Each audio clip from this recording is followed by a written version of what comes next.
Hey, Twisted listeners, I'm Cindy, and this is Twisted Listers, a podcast about murder and lists.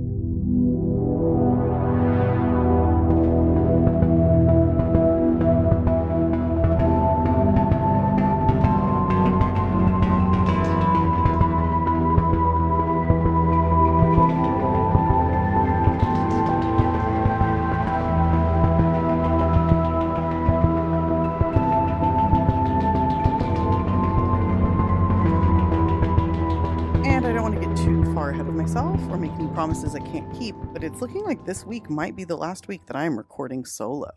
We might have Diva back next week. Pretty exciting. It's a pretty short break she took, so maybe she'll choose to take another week. I fully support it, but I would also love to have her back. But in any case, I hope I've been bringing you guys, good content while she's gone. And this week, it's a little harder for me to do like 2 episodes in a week because I feel like when I'm recording on my own, I do like deeper dives and I choose cases that have more twists and turns and tend to be a little bit longer. Especially the last one. I talked for a full on hour. Like my throat was dry when I was done because I don't actually like plan well or stop or like take care of myself. I just record. Little insight into the way I do things. And today might be about the same.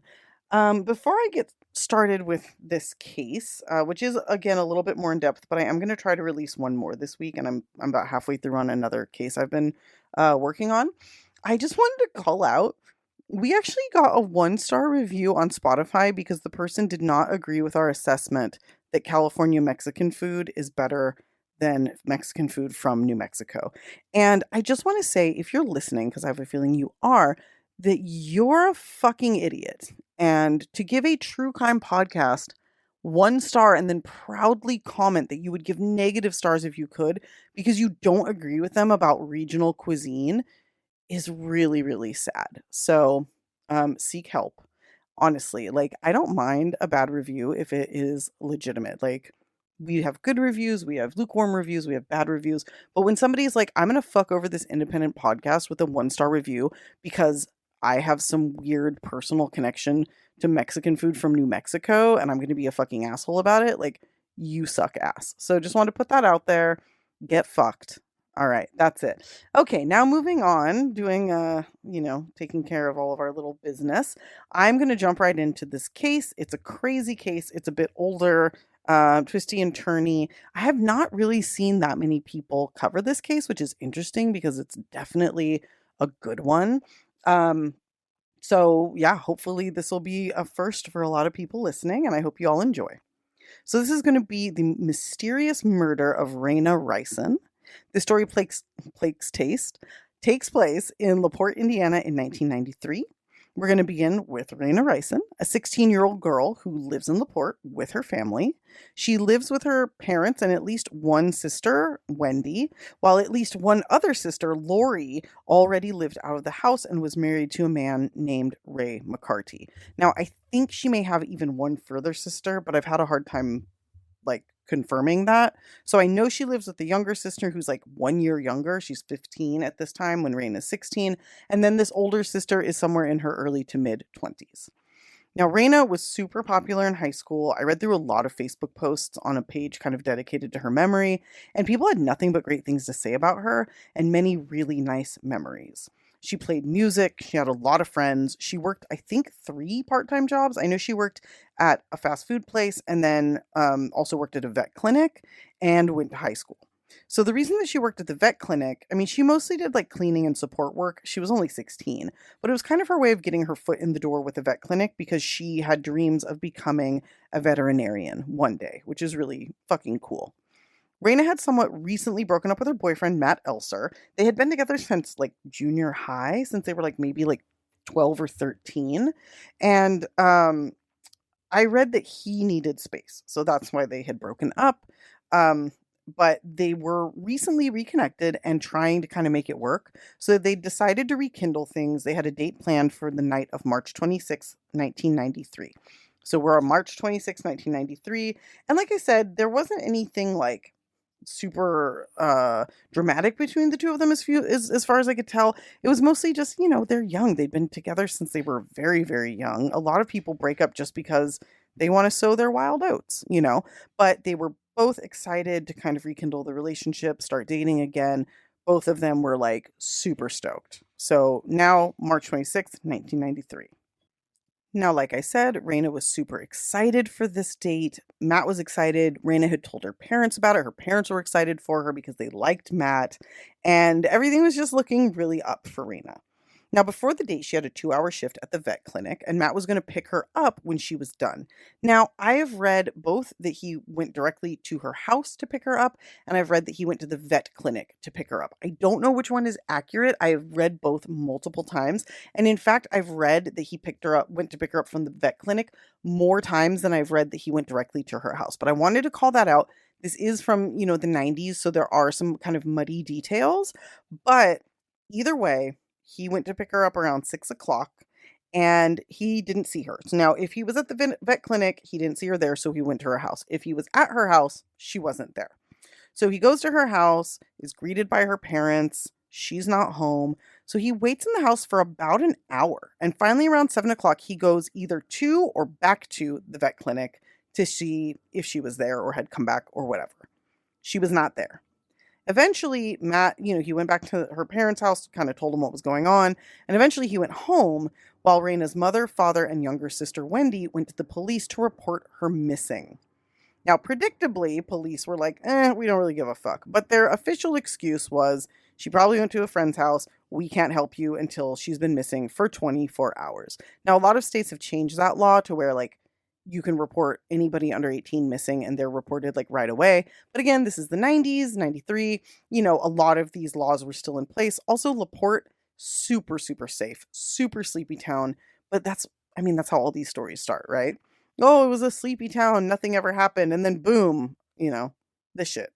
So anyway, the police are like not helpful. So the family goes home and they're waiting, but they don't just sit at home and wait. They actually gather up a huge search party. And the search party is so large that the police actually are like, fuck it, we're going to get involved. We're going to help now.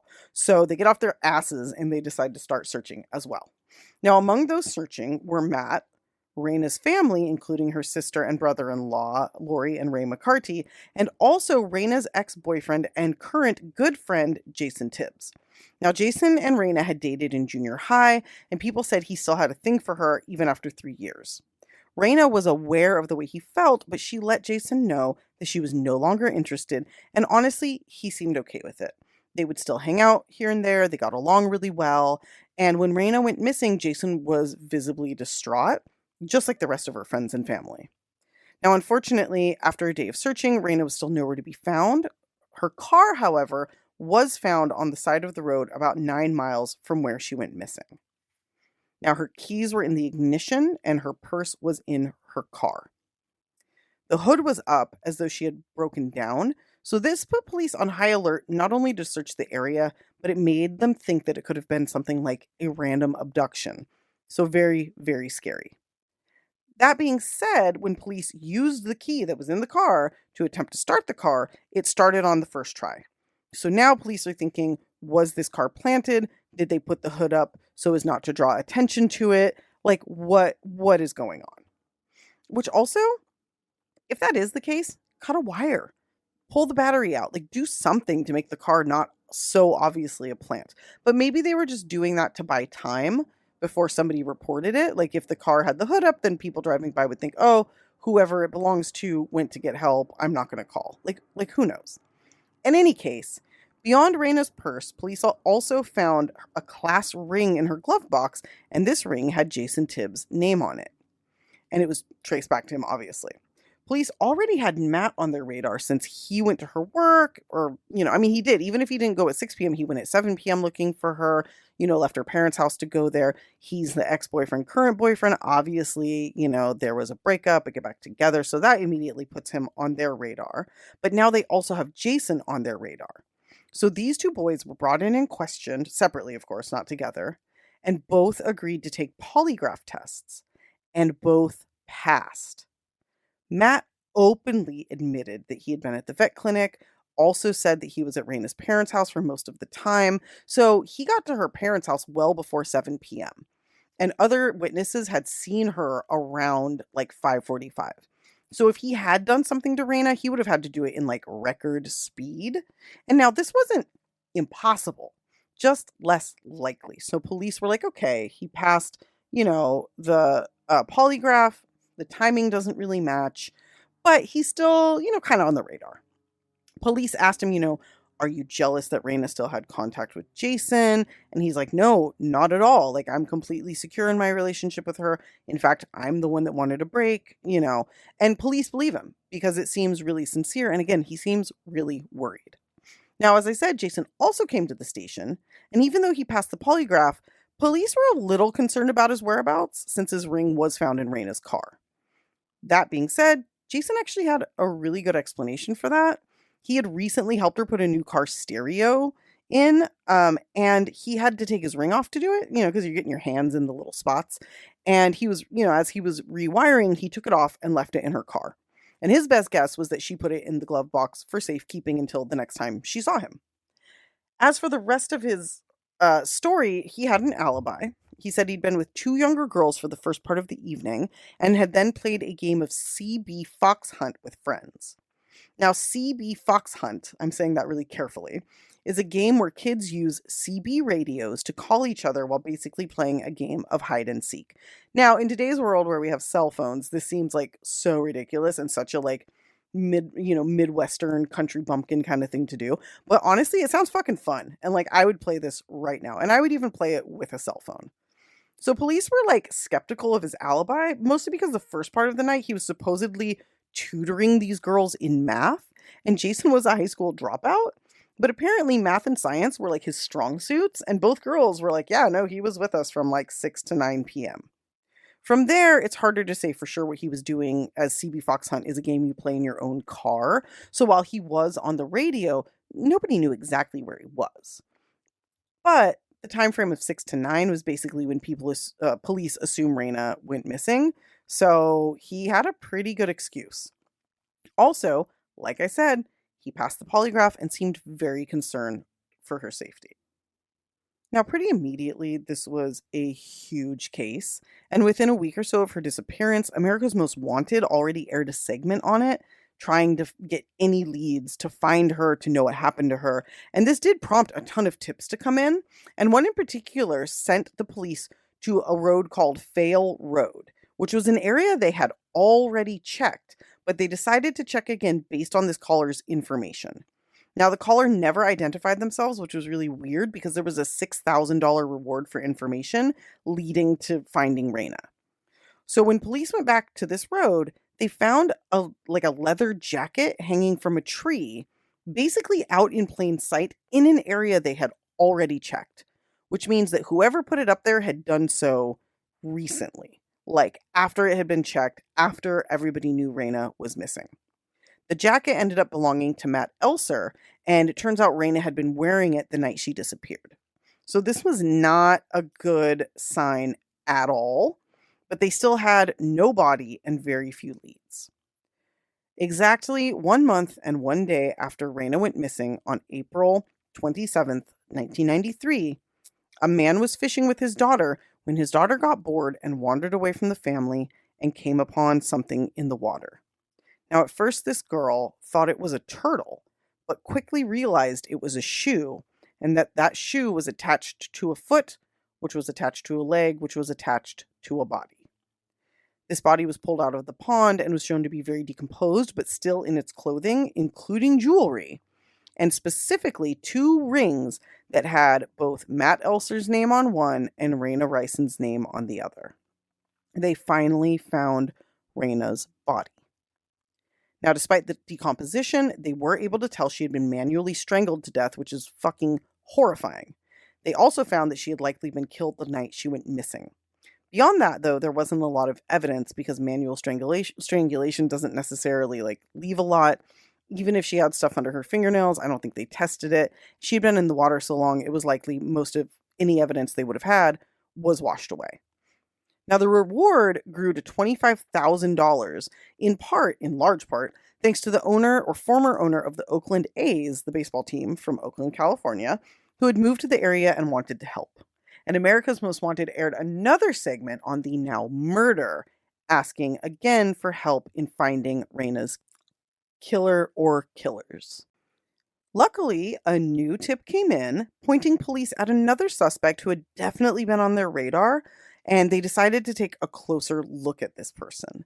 This suspect took a polygraph and showed signs of deception. And as police dug deeper into this person's kind of history, they found something that was truly horrifying. This person that they were looking at had had a sexual relationship with Rayna when she was only 11 years old, and that lasted until she was 13. At this time, this person had been in their early to mid 20s and was married. And not only were they married, but they were married to Rayna's older sister, Lori. That's right, we're talking about Ray McCarty, Rayna's older brother in law. Now, this man raped and assaulted Rayna for 2 years before anybody found out. And the way that they found out was that Rayna had fallen pregnant and her dad took her to the doctor. Now, Ray was arrested and charged, but only given 3 years probation because who fucking cares about young girls? Probation which had ended just a couple of months before Rayna went missing. And to be clear, Ray and Lori were still married at this time and went on to have kids if they didn't already at the time that Rayna went missing. And apparently the whole family was kind of okay with what happened. I don't really understand. Rayna would go to their house to hang out. It seemed like everything was all good, which to me is so fucking twisted and fucked up I can't even process it. And we'll talk more about this later. But anyway, cops are like, holy shit, what the fuck? This is a fucked up fucking situation. And they bring Ray in, they interview him. He gives them an alibi, but it seems super shaky. Now, his alibi was his wife, Lori, who said they had been home together all night and neither had seen Rayna. However, when he was alone with police, he told them that he had asked Lori to cover for him, which she apparently felt fine doing. I just want us to all pause with that. Now, I don't know what she did or didn't know, but what the fuck? So Ray went along with her story. He said mostly because he didn't want her to find out that in truth he had picked up a female hitchhiker that day. And he said he didn't want her to find out because he thought she would suspect him of having done something with her because she no longer trusted him after his quote-unquote relationship with Rayna. Which, okay, I don't even know where to start. Why are you still married? What the fuck? So police are skeptical even of this story. They're like, okay, first you lied to us. Now your new story, that's not even an alibi. It's just I was out with an unnamed person you'll never track down. They're kind of like, we think you're full of shit. But they cannot definitively link him to Rayna that night. So they keep interviewing people and hoping for witnesses. And they end up finding not just one, but a few. But the one witness that they talked to at first says they saw a sedan of some sort outside of the vet clinic with 2 men inside and a girl standing outside.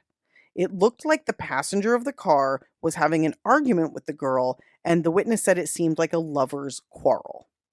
Now, this was really suspicious, but definitely not enough to lead anyone, to any single suspect, and it kind of led away from Ray. That being said, another witness says that they in fact saw Ray there that evening, and when confronted a little bit later on, Ray does confess this to be true. And he said, yeah, I did see Rayna that night at the vet clinic right before she went missing, but I had nothing to do with it. I went to look at a house for sale across the street from the clinic, and I just stopped in and said hi to Rayna and left. And he also said, this is before 6 p.m., so, it wasn't me. So this doesn't really explain away the sedan with the 2 men in it. And while police feel pretty positive Ray is responsible, they just didn't have enough evidence. So they kind of sit on the case. And they're basically thinking it's probably Ray, but they just don't have enough. Weirdly, about a year later, they get a big break in the case in a very random way. So police in another area of Indiana pull a man over named Larry Hall. Now, Larry is pulled over for attempted kidnapping, which is a story for another time. But when police search his car, they find clippings about Rayna's murder, as well as a bottle of medication with the name R. Rison on it. Larry is immediately arrested, and he straight up confesses to killing Rayna. This is, of course, huge news, But also, the moment he confessed, he then recanted his confession. And he did this not only with Rayna, but with other girls and women as well. You see, Larry was a serial killer suspected of killing as many as 40 girls and women between 1980 and 1994. And police were on his trail at this time after 15-year-old Jessica Roach went missing in 1993, also in Indiana. So everything's lining up here. When he abducted Jessica Roach, his license plate was taken down by a witness who saw him, and that's how he was found. And he's actually still in prison to this day for those crimes, despite never being convicted of her or any other murder. He was instead convicted only for kidnapping Jessica Roach, but that was enough to put him away for life. So when he confessed to killing Rayna, it felt very much like, hey, this is the one. But he was not the one. He was not their man. Unfortunately, after doing some digging, police found that Larry was in another state when Rayna went missing, and that the bottle he had in his possession was forged. Police theorized that he was just fantasizing about killing her, even though he hadn't actually done so, and that the confessions were part of the thrill, which is why he would confess and then recant, and would also confess to crimes that he didn't commit. He's a whole other story that we can talk about another time, but the whole case is wild. But in any case, after police realized he couldn't be the killer, they moved on, kind of back to Ray. They weren't ready to give up quite yet, even though they didn't have much. And in 1998, based on the information they had, they were able to obtain a search warrant for Ray's home and car, where they found multiple guns as well as bloodstains in his car. They used these findings to arrest Ray and charge him with the murder of Rayna Rison, and he is held in jail for 15 months while police gather information.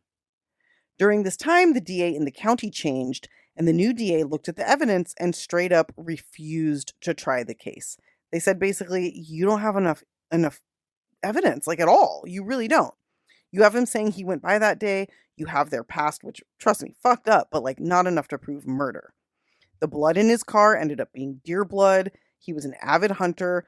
Also explains away the guns. Also, they live in Illinois. I mean, everybody has guns. It's not really like the big gotcha that you might think.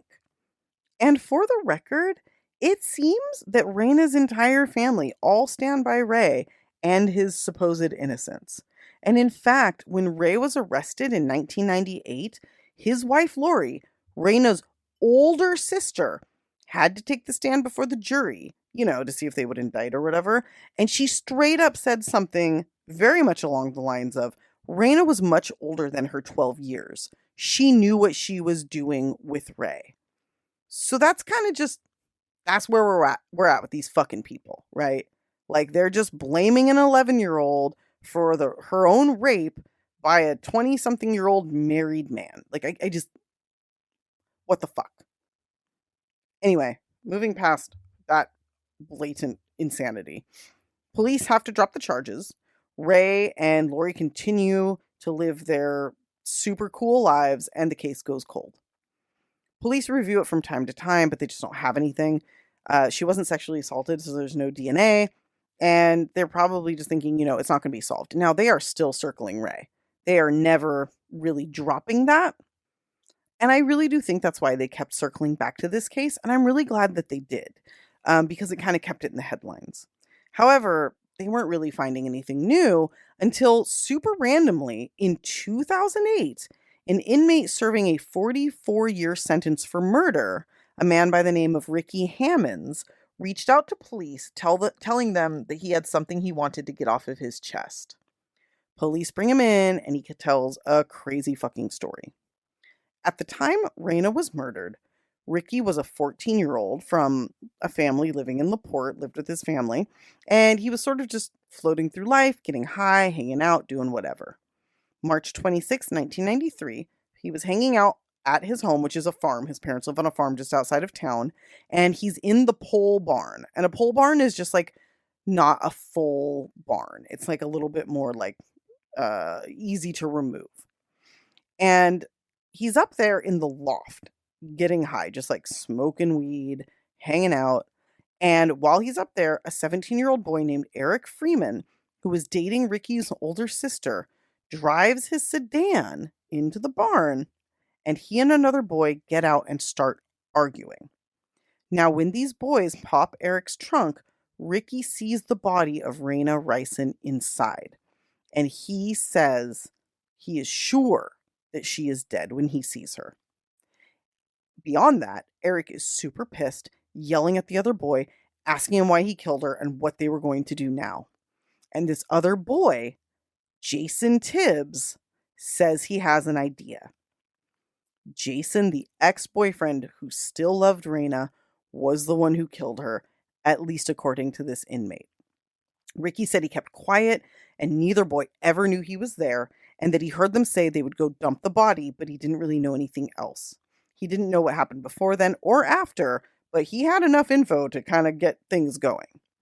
When police asked him why he came forward at this point, he said he didn't want anything in return, so no reduction in his sentence, that he just felt terrible for the girl's family, and that he thought of his own niece and how he would feel if something like this ever happened to her. So now police are very interested to talk to this Eric Freeman person and figure out what he knows. And they find him. He's still living somewhat locally in Indiana, and as soon as he knew why they were there, he clammed up, refused to talk, basically just stonewalled them. Police do not give up, and they say, what if we give you immunity? Like, we'll give you full immunity in return for your testimony. And he's like, yeah, fine. If I can be guaranteed that I won't go to jail for this, I will talk. Now, the problem here is that police offered this to him before they actually had the official approval from the district attorney to give this immunity. So they had to ask the DA for this approval, and it took these motherfuckers 5 years to say yes, which is absolutely unacceptable. Like, what the fuck? And these DAs, they're trying to get convictions. Here's one in your lap. End this family's pain and suffering. Let them know what happened to their sister. And they take that long. So fuck them. So in 2013, they finally get an official statement from Eric. And when they did, Eric not only unknowingly corroborated Ricky's story because he didn't know he was there, he told them a whole lot more about that night. He said that Jason had asked him to go do his girlfriend's work. So he was still referring to Rayna as his girlfriend, even though they hadn't dated in over 3 years. Eric agreed, and he said that when they got there, the two of them started to fight because Rayna told Jason she wasn't interested in him and wanted him to leave her alone and stop asking her to be his girlfriend. Now, typically, Rayna wouldn't have been working alone, so there would have been a witness there to see this, and, she wouldn't have left or whatever happened next wouldn't have happened. But this night, her coworker, Cheryl Van Schoik, I don't know, went home super early because she wasn't feeling well. As she was leaving, she saw a car pulling into the lot, but couldn't remember many details about it. So it could have been Ray's car at that point. It could have been the sedan. She didn't say anything about seeing Ray prior to that. So my thinking is that this Cheryl person was leaving as Ray was pulling up, and then he left, and then this other car with Jason and Eric came in. So instead of having someone there with her, Rayna was working alone all night, and Jason somehow convinced her to take a drive with him and Eric so they could talk more. I have no idea how he got her to say yes, but I can only imagine, it has something to do with her being 16 years old and by nature not always making the best choices. I made horrible choices at that age. So anyway, Eric says they start driving, and I've read, again, this is another thing where I've kind of read two things, but I think I have this correct. But if you've read something else or you know something else, just know that I read a few things about this. So as far as I can tell, Jason and Rayna started to fight in the back of the car to the point where they were physically fighting in the back of the car. And then either Jason or Rayna asked Eric to pull the car over. Now, Jason and Rayna get out when Eric pulls over. They go behind the car, like to where the trunk is. So if you're in the driver's seat, you could look in your rearview mirror and see them. And Eric said that's what he was doing as he saw them get into like a physical fight. And he saw Jason wrap his hands around Rayna's neck and push her to the ground. By the time Eric got out of the car, because I think he was just kind of like, I don't want fucking anything to do with this, Rayna was dead. And Jason had strangled her to death. which, as we know, can take minutes and minutes and minutes. So Jason had every opportunity to stop, and it was very unfortunate that Eric didn't get out of the car to help. And also, this is really the only testimony or information we have about this. So who really knows?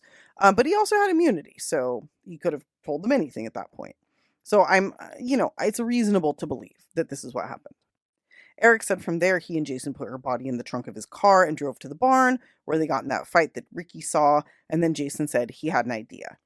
They decide to go back to the clinic and get Rayna's car, with Jason driving it and dumping it on the side of the road with the hood up. And Jason then instructed Eric to drive all of them out to a nearby pond where they dumped Rayna's body and covered it with logs so that she wouldn't float. He then said that Jason went on with his night, playing CB fox hunt and just doing whatever until like 3 a.m. As for the jacket, Eric said he later gave that to Jason after realizing it was in the back of his car, and Jason must have thrown it up in the trees, after the fact, because it wasn't there originally. So Jason's alibi witnesses were full of shit, or at least had their timing wrong, since these two were out dumping a body until, past 9 o'clock. So based on this information, Jason is arrested and tried, and a lot of the defense was basically just blaming Ray for the murder, trying to make him look guilty, which, I mean, fair. Honestly, the life-ruining accusations couldn't happen to a better person. I feel zero compassion for this guy. Also, he tried to discredit both Eric and Ricky, saying Ricky was in it for a sentence reduction and Eric was being coached by the cops. But like I said, Ricky actually received nothing in return for his statement. So that didn't really pan out. It was pretty easily disproven. And the thing with Eric, I don't know, they have recordings of it. And he tried to Jason tried to use that to say that it was leading and all of this, but he never actually submitted the tapes to the court, probably because it wasn't. The trial lasted about a month, and during that time, many of the witnesses who were Jason's alibi witnesses seemed to be mixing up the days, because a bunch of them said that Jason had a missing flyer with Rayna's face on it while they were playing the CB fox hunt, but there's no way that would have been the case because she wasn't even reported missing at that time. So it seemed as though many of these people were thinking of the following night, maybe, or were just maybe trying to get out of it, being like, oh, maybe we mixed up the dates even back then. Basically, they lied for him and then they got caught and they all just kind of tripped over their words trying to get out of it. When the trial was over, the jury did not deliberate long before finding Jason guilty and sentencing him to 40 years in prison. Now, by this time, Jason was married and had kids. So this is really shitty for them, and I feel terrible that they're being punished, for the horrible shit he did as a youth. But, I mean, it kind of is what it is, I guess, Jason, like I said, has tried to appeal this ruling, with his most recent appeal being denied in 2019. He tried everything. He even said, there were fibers found on Rayna that matched Ray's van carpeting. But Rayna's entire family was like, yeah, that's because she was in that van all the time. She was at that house constantly. She was riding in that van all the time. It makes total sense that she would have those fibers. They are family. Which, again, what the fuck, but we're not going to go down that road. And also, I don't know. He tried to say, again, Eric was coached, but he had immunity, so there's no reason he would lie. So essentially, that's where the story ends, but I do want to tell you guys a couple little postscript notes. First of all, I looked up Matt, the poor boyfriend in all of this, who was kind of accused, dragged along, lost his girlfriend, just real sucky.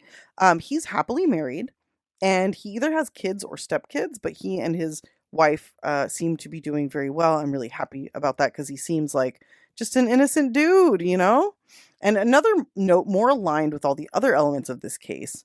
In February 2018, Ray McCarty, the brother-in-law rapist, was arrested on felony charges charges of felony battery resulting in serious bodily harm.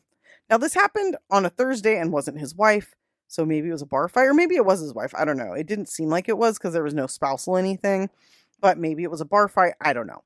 I have no idea, but while he was in prison, he was denied his depression and pain medications and went into a severe withdrawal. This was noted by jail personnel, but they did nothing to help him, and he was left to withdraw in a segregated cell.